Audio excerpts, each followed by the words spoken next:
بسم اللہ الرحمن الرحیم محمد وعلی آلہ واصحابہ اجمعین وبعد۔ ہم لوگ اللہ کے فضل و کرم سے، اس کی توفیق سے، اس سے پہلے اصول دعوت کا جو سبجیکٹ ہے، اس کی جو کتاب طے کی گئی ہے، مقرر جس کو کہتے ہیں نا سلیبس کی کتاب، وہ ہمارے سامنے شیخ عبدالسلام برجس رحمۃ اللہ علیہ کی کتاب ہے اصول الدعوت السلفیہ۔ اور ابھی ہم لوگ بالکل مقدمے میں چل رہے ہیں، مقدمہ، اور یہ مقدمہ بھی مصنف رحمۃ اللہ علیہ کا مقدمہ نہیں ہے، بلکہ یہ ناشر کا مقدمہ ہے۔ اور انشاءاللہ تبارک و تعالیٰ آج ہم شاید داخل ہو جائیں گے مقدمہ مؤلف میں، مصنف کی کتاب کے مصنف کتاب کے مقدمے میں انشاءاللہ۔ فی الحال جو بات چل رہی تھی وہ اس سے پہلے یہ چل رہی تھی کہ دعوت کے مقاصد کیا ہے۔ ابھی دنیا بھر کے فرقے یا دنیا بھر کی جماعتیں دعوت کے مشن پر چل رہی ہیں اور دعوت کا کام کر رہی ہیں۔ قرآن بھی ہے، سنت بھی ہے، فرائض واجبات بھی ہیں، دین کی اور عبادات کے بہت سارے کام بھی ہیں، سنن مستحبات نوافل بھی ہیں، فضائل بھی ہیں وغیرہ۔ لیکن اہداف کیا ہیں دعوت کے، وہ ہمیں اپنے مد نظر رکھنا چاہیے۔ اصل میں ٹارگٹ اور ہدف متعین نہ ہو تو پھر منزل تک آدمی کامیابی سے پہنچتا نہیں ہے۔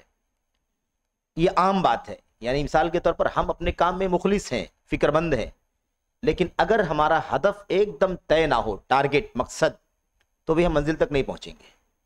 دوسری جو بات اصل سمجھنی ہے وہ یہ ہے کہ فی زمانہ، یعنی اس دور میں خاص طور پر یہ بہت بڑا مسئلہ فتنہ بنا ہوا ہے کہ بہت سارے فرقوں کے یہاں، بہت ساری شخصیتوں کے یہاں دعوت اللہ کا مقصد ہی مختلف ہے۔ ایک یہ ہے کہ ہم نے متعین نہیں کیا، ہم نے سمجھا نہیں کہ کس مقصد سے دعوت دینا ہے، اور ایک یہ ہے کہ مقصد ہی الگ ہو، الگ مقصد کے ساتھ دعوت دی جائے۔ تو آپ یہ سمجھیں کہ اگر آدمی مقصد متعین نہ کرے تو منزل تک نہیں پہنچے گا، اور ایک آدمی مقصد ہی الگ بنائے ہوئے ہے تو جو مقصد الگ بنایا ہوا ہے اس کی منزل وہی ہے، وہ وہیں پہنچے گا۔ تو اصل میں ہمیں یہ جاننا ہے کہ دعوت سلفیت کا مقصد کیا ہے۔ خالص دین اسلام کی دعوت، خالص قرآن سنت اسلام، یعنی خالص اسلام، سچا اسلام جو نبی کریم صلی اللہ علیہ وسلم کے اوپر اترا، اور اللہ کے نبی صلی اللہ علیہ وسلم نے اپنے زمانے میں اس کی دعوت دی۔ آپ دعوت دے کر کے، امت پر حجت قائم کر کے، نصیحت کر کے، اللہ تبارک و تعالیٰ کا پیغام اللہ کے بندوں تک پہنچا کر دنیا سے رخصت ہو گئے۔ اس دعوت کو ہمیں پہنچانا ہے، اور اس دعوت کا ہدف اور مقصد کیا ہے وہ بھی ہمارے سامنے رہنا چاہیے۔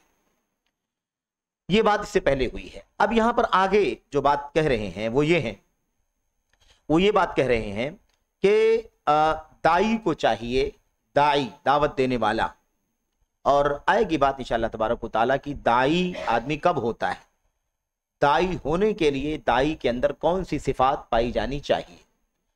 کچھ چیزیں جو سلفی دعوت کے اصولوں میں آتی ہیں وہی اصول بطور صفت داعی کے اندر پائی جانی چاہیے۔ کچھ جو سلفی دعوت کے اصول ہیں، بنیادیں، انہی بنیادوں میں سے کچھ چیزیں ایسی ہیں جو ایک داعی کے اندر پائی جانی چاہیے صفت کے طور پر، خوبی کے طور پر، اور وہ چیز آگے آئے گی انشاءاللہ۔ اور جب ہم براہ راست یعنی ڈائریکٹ جب اصولوں کو پڑھنا شروع کریں گے تو وہاں انشاءاللہ اس کی نشاندہی بھی کریں گے کہ دیکھیے یہ کیسے ہمارا اصول بھی ہے اور ایک داعی کے اندر بطور صفت یہ چیز پائی جانی چاہیے۔ مثال کے طور پر ایک چھوٹی سی مثال کہ دعوت سلفیت کے اصولوں میں سے ایک اصول ہے کہ سلفی دعوت خالص علم کتاب و سنت پر، علم فہم سلف پر مبنی ہے، موقوف ہے۔ یہ ہماری سلفی دعوت کا اصول ہے، ایک اصول ہے۔ تو اب یہ اصول بھی ہماری سلفی دعوت کا، اور داعی کے اندر یہ صفت بھی پائی جانی چاہیے کہ وہ علم کا خوگر ہو، علم کے بغیر دعوت نہیں دے سکتا ہے۔ تو یہاں یہ سلفی دعوت کا اصول ہے اور وہاں داعی کی صفت ہے۔ تو ایسی بہت ساری چیزیں انشاءاللہ تبارک و تعالیٰ آئیں گی۔ کہتے ہیں کہ داعی پر یہ چیز واجب ہے کہ الاہم فالمہم، پہلے جو زیادہ اہمیت والی چیز ہے اس کو شروع کرے، اور اس کے بعد اس سے کم، اس کے بعد اس سے کم، اس کے بعد اس سے کم. اس ترتیب سے ایک داعی کو دعوت دینا چاہیے. یہ اللہ کے نبی صلی اللہ علیہ وسلم کی سنت ہے، آپ کا عمل ہے، آپ کی پوری زندگی اسی پر موقوف رہی. آپ نے اپنے صحابہ کو دعوت دینے کے لیے بھیجا، قوموں کی رہنمائی کرنے کے لیے، قبیلوں کی رہنمائی کرنے کے لیے بھیجا، تو آپ نے یہ تعلیم دے کر کے بھیجی کہ پہلے جو سب سے زیادہ اہم کام ہے اس کی دعوت دینا، پھر اس کے بعد اس سے کم، اس کے بعد پھر اس سے کم. اس سے ایک بات اور معلوم پڑتی ہے کہ شریعت اسلامیہ کے جو احکام ہیں، شریعت اسلامیہ کی جو باتیں ہیں، چیزیں ہیں، وہ فرق مراتب پر مبنی ہے. کوئی چیز بہت زیادہ اونچی درجے کی ہے، جیسے ایمان، عقیدہ، توحید خالص، اور پھر اس کے بعد آپ دیکھیں تو فرائض ہیں، پھر اس کے بعد سنتیں ہیں، پھر مستحبات ہیں، پھر فضائل وغیرہ. اس طریقے سے اب یہی آپ دیکھ لیں کہ داعی کے اوپر واجب ہے کہ سب سے زیادہ اہم پہلے بتائے، سب سے زیادہ اہم کی دعوت پہلے دے، پھر اس کے بعد جو اسے کم تر ہے. اپنے حالات کا جائزہ لے کر کے دیکھیں، یا میدان میں، دنیا میں، ملک ہندوستان وطن عزیز کے ماحول، دعوت کے ماحول میں آپ ایک سرسری نظر ڈال کر کے دیکھیں کہ اتنی ساری جماعتیں، اتنے سارے فرقے دعوت کا کام کر رہے ہیں، اتنے سارے لوگ دعوت کا کام کر رہے ہیں، اتنے سارے لوگ داعی بن کر کے گھوم رہے ہیں. کتنے لوگ ہیں، کتنے فرقے ہیں، کتنی جماعتیں ہیں جو اللہ کے نبی صلی اللہ علیہ وسلم کے بتائے ہوئے اس اصول پر عمل کر رہے ہیں. الاہم، سب سے زیادہ اہمیت والی چیز دین میں کیا ہے؟ اللہ تعالیٰ کی توحید ہے کہ نہیں؟ اللہ کی توحید، خالص توحید، اور ساتھ ساتھ اس توحید خالص کے اپوزٹ، اس کے مخالف کی تردید. آپ اس بات کو یاد رکھیں، ایک دم لازم ملزوم ہے، ایک دم لازم ملزوم ہے. یہ بتانا کافی نہیں ہے کہ اللہ تبارک و تعالیٰ کی عبادت کرو، اس کے ساتھ یہ بھی بتانا ضروری ہے کہ اللہ کے سوا کسی کی عبادت نہ. جب تک ہم یہ نہیں کہیں گے کہ اللہ کے سوا کسی کی عبادت نہیں ہے، تب تک صرف اللہ کی عبادت کو صحیح معنوں میں ثابت بھی نہیں کر پائیں گے. تو لازم ملزوم ہے. اس لیے یہ نظریہ ذہن سے نکل جانا چاہیے کہ دعوت کا کام ایسے کرو کہ کہیں کوئی اعتراض نہ آئے، کوئی ٹکراؤ نہ آئے، کوئی کمنٹ نہ آئے، کوئی تبصرہ نہ آئے، کسی کی گالی نہ برداشت کرنی پڑے، کسی کا تانا برداشت نہ کرنا پڑے. پاسبل ہی نہیں ہے.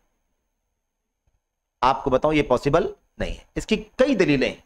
سب سے پہلی بات تو یہ ہے کہ اللہ تبارک و تعالیٰ کا کلمہ توحید نفی سے شروع ہوتا ہے، اس بات بعد میں آتا ہے. لا الہ کا پہلے شرک کی تردید کر دینی ہے، بعد میں اللہ کی وحدانیت کا اعلان کرنا. دوسری چیز یہ ہے کہ ہم بار بار کہتے ہیں نا، علم حاصل کرو، عمل کرو، دعوت دو، دعوت کی راہ میں آنے والی تکلیفوں پر صبر کرو. تو اس کا مطلب، لازمی مطلب ہے کہ یہ چیز اصولوں کے اندر شامل ہے، تو تکلیف تو آنی ہے، تکلیف برداشت کرنی ہے. تو ایسا سوچنا بیکار ہے کہ نہیں بیکار ہے؟ ایسا سوچنا بیکار ہے کہ کوئی ٹکراؤ نہیں ہوگا، کوئی مخالفت نہیں. ہاں یہ بات ٹھیک ہے کہ جذبات کو ٹھیس پہنچانے کے لیے ذاتی چیزوں پر، ذاتیات پر آنا، یا لغو اور فضول انداز کی بات کرنا، گالی گلوچ کا انداز استعمال کرنا، یا لب و لہجہ انداز بولنے کا طنز کا ہو، بہت زیادہ تلخ ہو، کڑوا ہو، یہ ہمارا طریقہ نہیں ہونا چاہیے. لیکن شرک بیان کریں گے کہ نہیں بیان کریں گے کہ شرک حرام ہے، اس کی مذمت یہ ہے، اس کی برائی یہ ہے نا؟ یہ تو بیان کرنا ہی کرنا ہے. قرآن کریم میں اللہ تبارک و تعالیٰ فرماتا ہے کبر علی المشرکین ما تدعوہم الیہ. اللہ کے نبی، آپ جس بات کی طرف لوگوں کو دعوت دے رہے ہیں، مشرکین کو آپ کی وہ دعوت بہت بھاری لگ رہی ہے، بہت مشکل لگ رہی ہے، بہت گراں گزر رہی ہے. آپ بتائیے کہ آخر اللہ کے نبی کیا کرتے تھے کہ اللہ تعالیٰ نے فرمایا کہ آپ جس بات کی دعوت دے رہے ہیں مشرکین کو بہت بھاری لگ رہی ہے؟ تو مشرکین کو بھاری لگے، کیا لگے گی؟ وہی شرک کی تردید بھاری لگے گی کہ مشرک ہے وہ. اچھا، موحد کو بھاری لگے گا؟ موحد کو شرک بھاری لگے گا جیسے مشرک کو توحید بھاری لگتا. تو یہ ایک دم لازم ملزوم ہے. یہ کبھی نہ سوچے کہ ہم آزمائشوں سے بچیں گے. تیسری بات، انبیاء علیہ الصلوۃ والسلام سے زیادہ آزمائشوں میں کوئی گیا ہے؟ نہیں. کیوں؟ آخر کیا کرتے تھے وہ؟ گالی دیتے تھے، کسی کو مارتے، ستاتے، ظلم کرتے تھے؟ نہیں. ان کا یہی مشن تھا نا کہ توحید خالص کی دعوت دو اور شرک کی مذمت کرو. اعبدوا اللہ ولا تشرکوا بہ شیئا، جہاں اللہ تعالیٰ کی عبادت کا حکم ہے وہیں شرک کی ممانعت بھی ہے. نوح علیہ الصلوۃ والسلام، ہود علیہ الصلوۃ والسلام، صالح علیہ الصلوۃ والسلام، شعیب علیہ الصلوۃ والسلام، سارے انبیاء علیہ الصلوۃ والسلام، سارے سب کے نام لے لیجئے، سب کو کیا ملے گا؟ وَاعْبُدُوا اللَّهَ وَلَا تُشْرِكُوا بِهِ شَيْئًا. یا قوم اعبدوا اللہ ما لکم من الہ غیرہ، اے میری قوم کے لوگوں ایک اللہ کی عبادت کرو، تمہارا اللہ کے سوا کوئی معبود. تو یہ بتانا ہوگا کہ اللہ کی عبادت کرو، ایک اللہ کی عبادت کرو. لیکن ایک آدمی ایک اللہ کی بھی عبادت کرتا رہے اور جمعرات ماہانہ سالانہ دوسرے درگاہوں کا درشن کرتا رہے، کوئی فائدہ ہوگا؟ نہیں ہوگا. ضروری ہے یہ. اس لیے آپ کو یہ چیز عام طور پر اسلامی فرقوں، اسلام سے نسبت رکھنے والی جماعتوں میں جو دعوت کے کام کر رہے ہیں، آپ کو اس چیز کا فقدان ملے گا. یعنی یہ چیز آپ کو غائب دکھائی دے گی، آپ کو نہیں ملے گا. آپ بتائیے کون سی جماعت ہے اسلامی جماعتوں میں سے جو توحید خالص کی دعوت دیتا ہو اور اس کے خلاف، اس کے برعکس شرک کی ایک ایک ذرے کی تردید کرتا ہو؟ کون ہے دنیا کے اندر؟ آپ کو کوئی ایک بھی جماعت نہیں ملے گی. واحد جماعت اہل حدیث ہے جو یہ کام چل، سلفی کہہ لو، اہل حدیث کہہ لو، ہے نا، اہل سنت والجماعت کہہ لو، جو بھی آپ نام دے لیں کوئی بات نہیں، سب صفاتی نام. تو آپ کو نہیں ملے گا. دیکھ لو بریلویوں کو، وہ تو آپ جانتی. تبلیغی جماعت کو آپ دیکھ لیجئے، عقیدت کے ساتھ شرک والی چیزوں کو پڑھا جاتا ہے اولیاء کے نام سے اور اسے عدم کر لیا جاتا ہے کہ نہیں؟ دوسری بات، توحید کی بات اگر آپ کریں، شرک کی تردید کی آپ بات کریں تو آپ کی مجلس میں کوئی تبلیغی بیٹھنے کے لیے تیار نہیں ہو. فضائل آپ بیان کریں گے، فضائل والی ان کی کتاب اگر آپ پڑھیں گے تو آپ کے ساتھ دن بھر بیٹھے رہیں گے. لیکن شرک کی تردید کریں، توحید کی دعوت دیں، آپ نہیں بیٹھیں گے.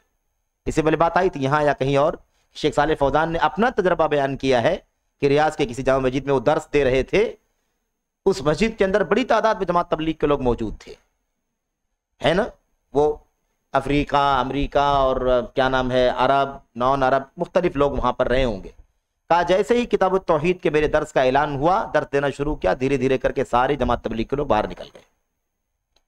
شیخ صالح فوزان نے اپنا تجربہ خود پیش کیا، ابھی باحیات زندہ ہے، کتابوں میں لکھا ہے انہوں نے.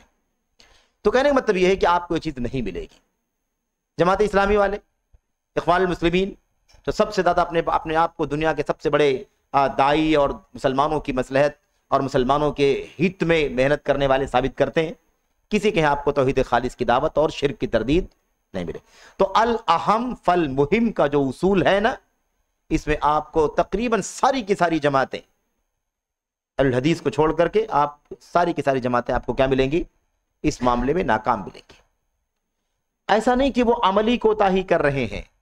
ایک بات اور یاد رکھیں، اگر آدمی عملی کوتاہی کرے تو معذور مانا جا سکتا ہے. ایک آدمی منہجی فساد پر چل رہا ہو معذور نہیں ہو سکتا ہے. مثال کے طور پر، مطلب کیا ہے بولنے کا؟ مثال کے طور پر ہم اہل الحدیث ہیں، ہمارے یہاں توحید کی دعوت ہے، سنت کی دعوت ہے، شرک کی تردید ہے، بدعت کی تردید ہے کہ نہیں ہے؟ یہ ہمارا ایمان ہے، ہمارا عقیدہ ہے، ہمارا منہج ہے، ہماری دعوت ہے، ہماری کتابوں میں لکھا ہوا ہے، ہمارے بڑوں نے یہ کام کیا ہے. اگر آج مثال کے طور پر ہم اپنی عملی کوتاہی کی وجہ سے کام نہ کر رہے ہوں تو ہم عملی کوتاہی کرنے والے مانے جائیں گے، لیکن منہج کی کوتاہی کرنے والے مانے نہیں مانے. کیوں؟ اس لیے کہ منہج میں ہمارے ہے کہ ہم دعوت توحید کی دیں، شرک کی مذمت کریں، سنت کی دعوت دیں، بدعت کی تردید کریں. یہ ہمارا منہج ہے، ہمارا طریقہ ہے، جو ہمارے اسلاف کا طریقہ تھا. لیکن یہ ہماری انسانی کمزوری ہے کہ ہم دعوت کا کام نہیں کر پا رہے ہیں. یہاں معذور ہیں ہم اس معنی میں کہ ہم کوتاہی کر رہے ہیں. ہمیں چاہیے کہ اپنی کوتاہی دور کریں اور اس مشن پر کام کریں. لیکن جن کا یہ منہج ہو، توحید کی بات نہیں کرنا، شرک کی بات نہیں کرنا، توحید کی دعوت دو گے، شرک کی بات کرو گے تو لوگ آپ سے متنفر ہو جائیں گے. یہ ان کا منہج، یہ ان کا کیا ہے؟ کہتے ہیں، باقاعدہ کہتے ہیں کہ نہیں دیکھو یہ سب عقیدے ایمان کی بات مت چھیڑنا، یہ باتیں آپ چھیڑیں گے لوگ نفرت کریں گے، اٹھ جائیں گے. تو اب یہ منہج جس کا بنا ہو کہ توحید بیان کرنے سے اختلاف ہوتا ہے، شرک کی مذمت کرنے سے انتشار پیدا ہوتا ہے نا، سنت بیان کرنے سے، خالص سنت بیان کرنے سے اور سنت کے خلاف بدعت اور نفس پرستی، عقلانیت اور خواہشات نفسانی کی جو چیزیں ہیں اس کی تردید کرنے سے انتشار پیدا ہوتا ہے. آپ بتائیے کبھی وہ خالص توحید کی دعوت دیں گے؟ کبھی وہ بدعت کی سنت کی دعوت دیں گے؟ کبھی وہ شرک اور بدعت کی تردید کریں گے؟ نہیں کریں گے. کیونکہ ان کے دماغ میں کیا، اسی لیے ہم سے آپ سے ان کو بیر رہتا، ناراض کہتے ہیں کہ یہ لوگ جہاں جاتے ہیں اختلاف کروا دیتے ہیں، اختلاف نہیں کرواتے، اللہ تبارک و تعالیٰ کی توحید کا راستہ دکھا رہے ہیں، اور جس کو تم اختلاف کہتے ہو، یہ اگر اختلاف ہے تو سب سے پہلے یہ اختلاف نبی کریم صلی اللہ علیہ وسلم کی دعوت میں ہوا ہے کہ نہیں ہوا ہے؟ ایک تو سارا پوری قوم یہی بات کہتی تھی کہ تو آ کر کے بھائی بھائی میں جھگڑے کروا رہا ہے، باپ بیٹے میں جھگڑے کروا رہا ہے، میاں بیوی میں جھگڑے کروا رہا ہے. تو یہی اصول بڑا خطرناک ہے میرے بھائیو، اس پر نہیں اترے گا کوئی. الاہم فالمہم، عقیدے کی دعوت، توحید کی دعوت، شرک کی مذمت، سنت کی دعوت، خالص بدعت کی تردید، یہ آپ کو نہیں ملے گی. فالمہم، اہم چھوڑ کر کے بعد والا، یہ آپ کو سب کے ہاں ملے گا. یہ آپ کو کہاں ملے گا؟ سب کے ہاں ملے گا. ملے گا کہ نہیں ملے گا؟ فضائل صبح شام. اچھا کتنی عجیب و غریب بات ہے، فضائل بغیر اصل کے کیسے بیان کیے جا سکتے مجھے آپ بتائیے. نماز پہلے پڑھنا بتائیں گے، نماز کا حکم بتائیں گے، اس سے پہلے اور شروع کرتے ہیں ایک دم آغاز سے، پہلے ہم اللہ پر ایمان بتائیں گے، توحید بتلائیں گے، پہلے یہ بتا دیں گے، اس کا علم ہو جائے گا تب تو بتائیں گے کہ توحید کی کیا فضیلت ہے. بھائی فضیلت تو اوپر کی چیز ہے، یہ تو کمالیات کی چیز ہے نا. اساسیات کیا ہے؟ نماز پہلے معلوم ہونا چاہیے. اب پہلے نماز کی تعلیم ہو جائے، نماز کی دعوت ہو جائے، اب اس کے بعد نماز کے بعد فضائل بتاؤ، توحید بتلاؤ، اس کے بعد توحید کے فضائل بتاؤ، شرک کی تردید کرو، پھر شرک کی مذمت بتاؤ، اس کی وعیدیں بتلاؤ. تو سوال یہ پیدا ہوتا ہے کہ اصل پہلے رہے گا، بعد میں فضائل آئیں گے کہ نہیں آئیں گے؟ اب یہ پوری زندگی فضائل کی بات کرتے ہیں، اصل مسئلہ بتاتے نہیں ہے. تو یہ آپ سوچئے کہ کتنا بڑا خلل ہے دعوت کے اندر، جس کو لوگ پوری قوم سمجھنے کے لیے تیار نہیں. الٹا تانا دیا جاتا ہے، یہ نفرت دلاتے ہیں، یہ انتشار پیدا کرتے ہیں، تفریقہ پیدا کرتے، اس طرح کی باتیں لوگ کہتے ہیں. تو بہرحال یہ دائی پر واجب ہے. تو دائی پر واجب ہے، تو دائی پر واجب کب ہوگا؟ جب دائی عالم بھی ہوگا، وہ جانے گا کہ پہلے اہم بتلانا ہے، بعد میں مہم بتلانا ہے کہ نہیں؟ اس لیے پتا چلا کہ دائی ایسے دائی ہو ہی نہیں سکتا جب تک وہ علم سے لیس نہ ہو جائے. اس کے بعد کہتے ہیں کہ اللہ تبارک و تعالیٰ کی توحید یہ دعوت کی چکی کا قطب ہے. انداز دیکھو بیان کرنے کا، یعنی جس پر سب چیزوں کا دار و مدار ہے، سب چیزیں ڈیپینڈ ہیں، وہ اللہ تبارک و تعالیٰ کی توحید ہے. اور یہ الاہم ہے، یہ سب سے زیادہ اہم یہی ہے. کہتے ہیں کہ منہ تبدأ و الیہ تعود و الیہ تنتہی وکل عمل یجب ربطہ بھی. آپ لوگوں کے پاس کتاب نہیں ہے سامنے؟ اچھا ٹھیک ہے، تو یہ بھی اچھا ہے نا، اردو والا بھی ہے تو سمجھ میں آئے گا.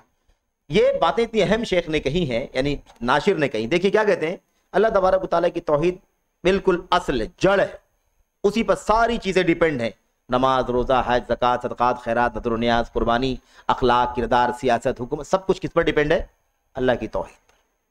کہتے ہیں کہ دعوت کی شروعات وہی ہوتی ہے اور دعوت وہی ختم ہوتی ہے. دعوت شروع کہاں سے ہوتی ہے؟ توحید سے. اور ختم کہاں ہوتی ہے؟ توحید پر.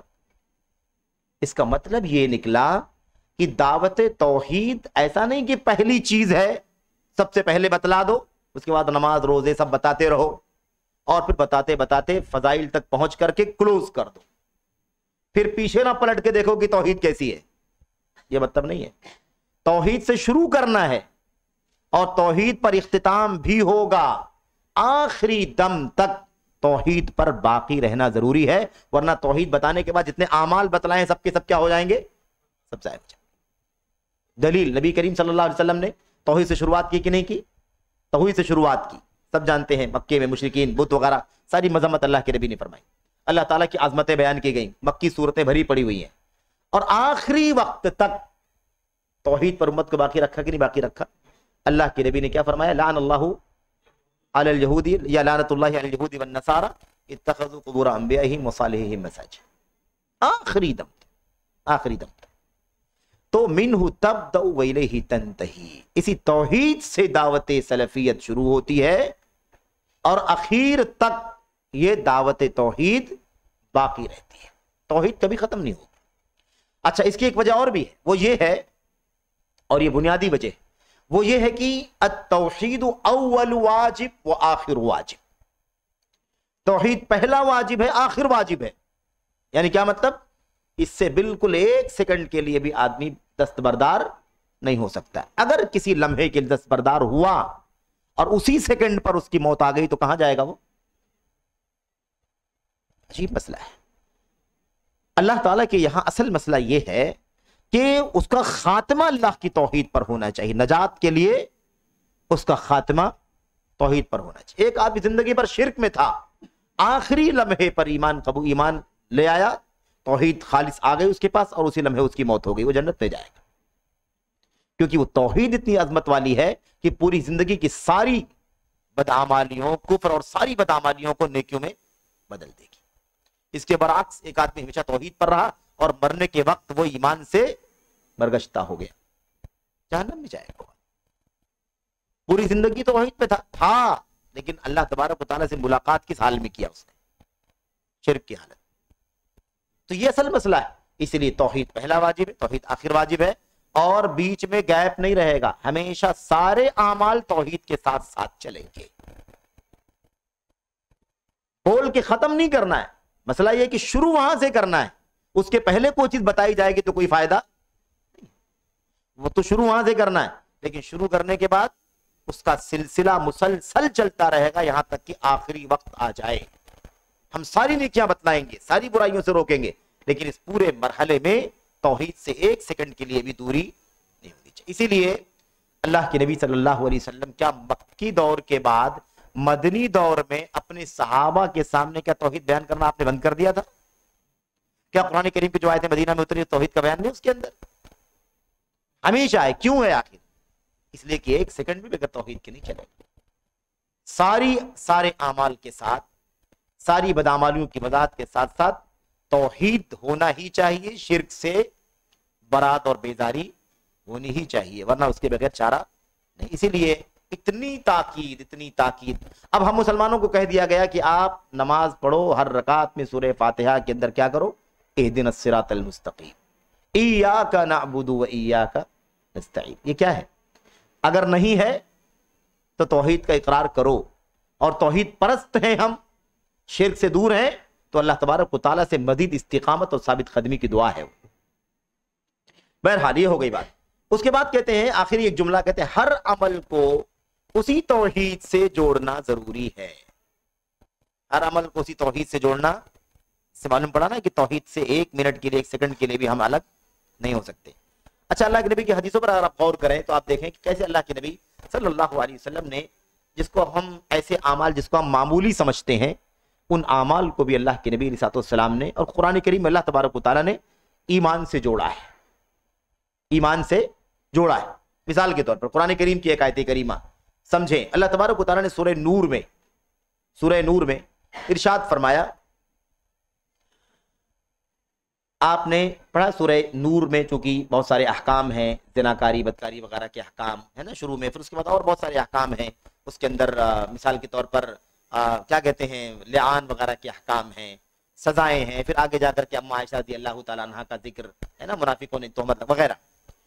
اللہ تبارک و تعالیٰ فرماتا ہے کہ زناکار مرد ہو عورت ہو، جو زنا کر لیتے ہیں دونوں، ان کو کیا کرو؟ ان کو کوڑے برساؤ۔ شادی شدہ نہیں ہے تو کوڑے برساؤ، شادی شدہ ہیں تو ان کو کیا کرنا؟ رجم کرنا پتھروں سے۔ اللہ تعالیٰ فرماتا ہے کہ جب تم انہیں سزا دو تو اللہ کا دین ہے نہیں، اللہ کے دین کی بنیاد تم سزا دے رہے ہو، تو اللہ کے دین میں سزا دیتے ہوئے تمہیں کوئی رحم نہیں ہونا چاہیے۔ وَلَا تَأْخُذْكُمْ بِهِمَا رَأْفَةٌ فِي دِينِ اللَّهِ، اللہ تبارک و تعالیٰ کے دین میں تمہیں کوئی محبت یا نرمی یا ہمدردی نہ پکڑے۔ یعنی کیا مطلب؟ سزا دینا ہے تو دینا ہے، یہ نہیں کہ مطلب بچانا ہے اس کو، یا ہلکا پتھر لگے، ہلکا کوڑا لگے، سزا کم ملے، یہ نہیں کرنا ہے۔ اللہ تعالیٰ نے آگے کیا فرمایا؟ اگر تمہارا اللہ پر اور آخرت کے دن پر ایمان ہے، کیا بتایا اللہ تعالیٰ نے؟ یہ کام تمہیں کرنا ہے اگر تمہارا اللہ پر اور آخرت کے دن پر ایمان ہے۔ دیکھا جوڑا کہ نہیں جوڑا؟ اس عمل کو اللہ نے کس سے جوڑا؟ ایمان سے جوڑا۔ اللہ پر تمہارا ایمان ہے، آخرت پر ایمان ہے، تمہیں یہ کام کرنا چاہیے۔